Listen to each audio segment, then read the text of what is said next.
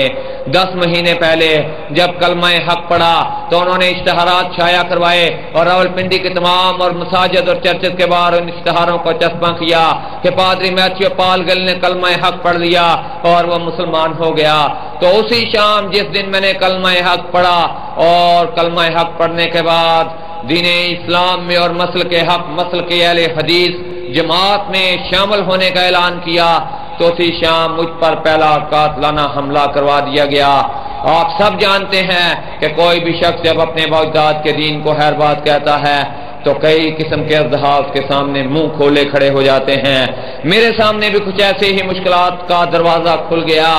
لیکن میرا اللہ جو مسبب الاسباب ہے اور جس کا ہاتھ چھوٹا نہیں کہ بچا نہ سکے اور جس کی نگاہ کا کیمرہ ہر وقت ہر چیز کو محفوظ کرتا رہتا ہے، میرے اللہ نے ہر دفعہ ان کے شر سے مجھے محفوظ رکھا. اس وقت تک 4 مرتبہ مجھ پر قاتلانہ حملہ ہو چکا، اور میرے اللہ نے ہر دفعہ مجھے ان کے شر سے محفوظ رکھا. میرے گھر کو آگ لگا دی گئی اور میرا گھر مکمل طور پر مسمار ہو گیا. آج میں اپنے گھر سے بے گھر ہو کر راولپنڈی آریہ محلہ کرائے کے ایک مکان میں مقیم ہوں اور گمنامی کی زندگی گزار رہا ہوں. مجھے 18 فروری کو راولپنڈی سے اغوا کر لیا گیا اور 19 فروری کا جمعہ میں قلعہ دیدار سنگھ میں پڑھانے کے لیے نہ جا سکا. اس کے علاوہ میں نے بتایا کہ 2 مہینے پہلے جو مجھ پر زہریلا سپرے کیا گیا تھا کہ اس کی یاداشت مکمل طور پر ختم ہو جائے، لیکن یہ میرے اللہ کی کرشمہ سازی ہے کہ میں اس وقت بھی آپ کے سامنے بیٹھا ہوا بیان کر رہا ہوں۔ میں نے یہ آپ سے کہا تھا کہ بہت زیادہ وقت چاہیے مجھے آپ کو اپنی مکمل کہانی یہ سنانے میں کہ پادری میتھیو پال سے محمد سلمان تک کا سفر، اشتہارات پر یہ بات تو شائع کر دی گئی، لیکن میرے پاس اتنا وقت نہیں کہ آپ کو مکمل طور پر سلمان کی کہانی سنا سکوں۔ اس کہانی کو یہیں پر ختم کروں گا، اور اس کے بعد دوبارہ کبھی اللہ نے موقع دیا تو اس کہانی کو بیان کرنے کی کوشش کروں گا۔ میرے منہ میں آپ کو یہ جو سامنے دانت نظر نہیں آ رہا، پہلے دن مجھ پر قاتلانہ حملہ ہوا، اور تیسرے دن مجھے یہ تمغہ اللہ کی راہ میں نصیب ہوا، اور میں نے اللہ کا شکر ادا کیا کہ اے اللہ آج تیسرا ہی دن ہے کہ میں نے کلمہ حق پڑھا، اور میرے دانت کی صورت میں مجھے تو نے یہ ایک تمغہ دے دیا۔ بہت سارے ایسے واقعات ہیں کہ میری زندگی کا جب پہلا رمضان تھا تو مجھے کس قدر پریشان کیا گیا، اور 3 دن تک بھوکا اور پیاسا رکھا گیا، پہلا، دوسرا اور تیسرا رمضان کا روزہ، بغیر سحری کے ساتھ، پانی سے سحری، پانی سے افطاریاں ہوتی رہیں۔ اگر آپ اس بات کی تصدیق چاہیں تو میں آپ کو اپنا نیٹ کا نمبر بول دیتا ہوں، آپ نیٹ کو آن کیجئے گا تو میرا وہ پہلا انٹرویو جس دن میں نے کلمہ حق پڑھا تھا، 3.5 گھنٹے کا ایک انٹرویو نیٹ پر آپ کو ملے گا، جس میں آپ کو میری صحت بھی بڑی اچھی نظر آئے گی، اور اس میں بڑی تفصیلی باتیں آپ کو نظر آئیں گی، کیونکہ مجھے خدشہ تھا کہ مجھ سے پہلے مجھے پتا ہے کہ پادری منرو نے کلمہ حق پڑھا، انہیں شہادت کے رتبے پر جانا پڑا، پادری تاج دین نے کلمہ پڑھا، انہیں شہادت کے رتبے پر جانا پڑا، پادری برکت نے کلمہ پڑھا، انہیں شہادت کے رتبے پر جانا پڑا۔ تو مجھے بھی ڈر تھا کہ اگر میں بھی کلمہ حق پڑھنے کے بعد دین اسلام کا پرچار کروں گا تو میرے لیے بھی مشکلات آئیں گی، اس لیے احتیاطاً میں نے وہ ایک انٹرویو ریکارڈ کروا دیا تھا۔ آپ اس انٹرویو میں دیکھیے گا کہ میں نے 3.5 گھنٹے کے انٹرویو میں بہت ساری تفصیلی باتیں کرنے کی کوشش کی ہوئی ہے۔ تو ابھی صرف اور صرف چند لمحے آپ کے سامنے مزید لوں گا، اور ان چند لمحات میں ایک بات آپ کے سامنے بیان کر کے اجازت چاہوں گا، کیونکہ میرے استاد مولانا سبطین شاہ نقوی صاحب سٹیج پر تشریف فرما ہے، اور یہ وہ ہستی ہیں جنہوں نے مجھے جمعے کا پہلا خطبہ سرگودے میں دسمبر کے مہینے میں دیا تھا، اور انہوں نے مجھے دین اسلام میں متعارف کروانے کے لیے میرے پاس ایسے الفاظ نہیں کہ میں اس ہستی کا مشکور ہوں کہ ممبر پر اس سے پہلے مجھے کھڑے ہونے کا شرف نہیں تھا، لیکن اس ہستی کی وساطت سے مجھے جمعے کے پہلے خطبے کا اعزاز حاصل ہوا، اور انہوں نے مجھے سرگودا میں لے جا کر اپنی جماعت کے سامنے پہلے جمعے کا ٹائم دیا تھا، اور اس کے بعد اللہ نے میرے لیے راستے کھول دیے، اور آج تک جمعے کے 26 خطبات اللہ مجھ سے لے چکا۔ تو میں آپ کو صرف اور صرف ایک بات بتانا چاہوں گا، اور ان لوگوں کو بتانا چاہوں گا جو کہ اس وقت دین اسلام سے تعلق رکھنے والے لوگ بیٹھے ہوئے ہیں، ان کو ایک بات کہنا چاہوں گا، اور وہ یہ ہے کہ 1431 سال پہلے جب دین اسلام مکمل ہو گیا، جب 1431 سال پہلے دین اسلام مکمل ہو گیا اور اللہ کے نبی نے دین اسلام کا نفاذ کر دیا، جب 1431 سال پہلے دین اسلام کا نفاذ ہوا تو اس وقت ایک چیز مکمل تھی، اس لیے اس کو نافذ کر دیا گیا۔ تو ان لوگوں سے میں ایک سوال کروں گا جو کہ کہتے ہیں کہ میرے مقلد ہو جاؤ، میرے امام کے پیچھے نماز پڑھنا شروع کر دو،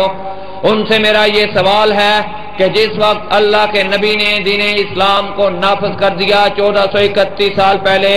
اس وقت امام ابو حنیفہ کی پیدائش نہیں ہوئی تھی، اس کے 70 سال کے بعد امام ابو حنیفہ پیدا ہوئے، اس سے 83 سال کے بعد امام شافعی پیدا ہوئے، اس سے 140 سال کے بعد امام ابو مالک پیدا ہوئے، اور اس سے 153 سال کے بعد امام حبل پیدا ہوئے۔ جب یہ چاروں امام اس وقت اس دنیا میں نہیں تھے جبکہ دین اسلام مکمل ہو گیا اور اس کو نافذ کر دیا گیا، اور 1853 سے پہلے دنیا کے نقشے پر احمد رضا شاہ بریلوی کا نام بھی نظر نہیں آتا،